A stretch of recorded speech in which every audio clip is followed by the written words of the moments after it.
আচ্ছা, এই যে মাননীয় বিচারপতিরা তারা রাজনীতিতে যোগ দিচ্ছেন, একেবারে টেনিয়া শেষ হওয়া মাত্র রাজ্যসভায় চলে যাচ্ছেন, মানে এতে আপনার কি মনে হয় যে কোথাও একটা কুলিং অফ পিরিয়ড প্রয়োজন?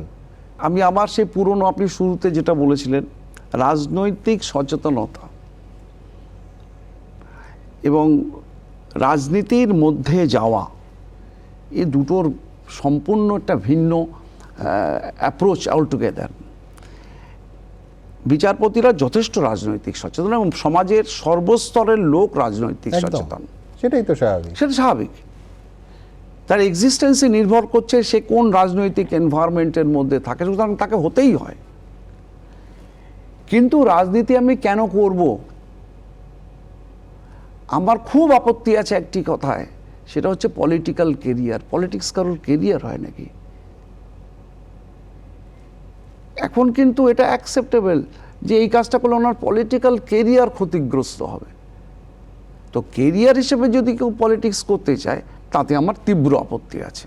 তাহলেই ভাবুন যে সরাসরি একজন বিচারপতি তার টেনিয়া শেষ করেই বা শেষ না করেই যদি রাজনীতিতে যান, কারুর এই আশঙ্কা বা এই সন্দেহ হতে পারে যে কুইড প্রোকো, একেবারে কোনো বিনিময় হয়েছে। কোনো বিচারপতির আসন থেকে সরাসরি রাজনীতিতে আসাকে আপনি নিজে কোন চোখে দেখেন? দেখুন, আমি কোনো সম্ভাবনাকে কোনো রকম মেটেরিয়াল সাপ্লাই করতে রাজি নই।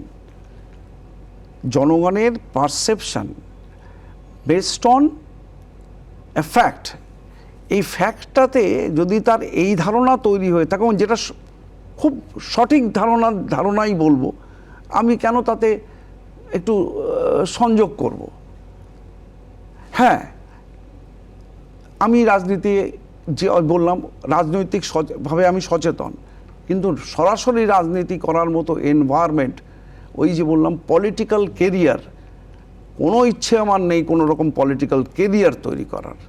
কিন্তু কাল যদি কল আসে এই বাচ্চাগুলোকে বাঁচাতে গেলে আমাকে রাস্তায় নামতে হবে, আমি নামবো।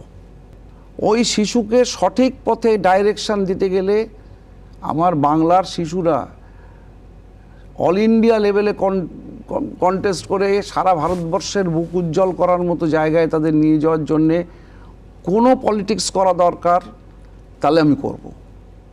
কিন্তু সেটা এনশিওর করার মতো এনভায়রনমেন্ট না হলে আমি করব না। কেউ যদি এর পরের প্রশ্নটা করে যে দলীয় রাজনীতির ছাতা ছাড়া সার্বিকভাবে মানুষের জন্য বা ওই বাচ্চাগুলোর জন্য কাজ করা যায় না, হতে পারে সত্যিই সেই এনভায়রনমেন্ট তৈরি করা হয়েছে, সত্যিই সেই এনভায়রনমেন্ট তৈরি করা হয়েছে।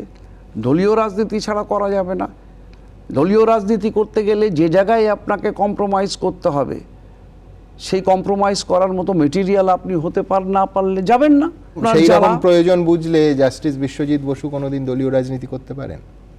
দেখুন, যে দলীয় রাজনীতির প্রিভেলিং সিচুয়েশন যে যা বদলানোর কোনো সম্ভাবনা নেই, এ বিষয়ে আমার মতামত হচ্ছে আর 5 জন মানুষের যা পারসেপশন রাজনীতি এবং রাজনীতিকদের সম্বন্ধে, তার থেকে ভিন্ন মত আমি পোষণ করি না। এবিপি আনন্দ, এগিয়ে থাকে, এগিয়ে রাখে।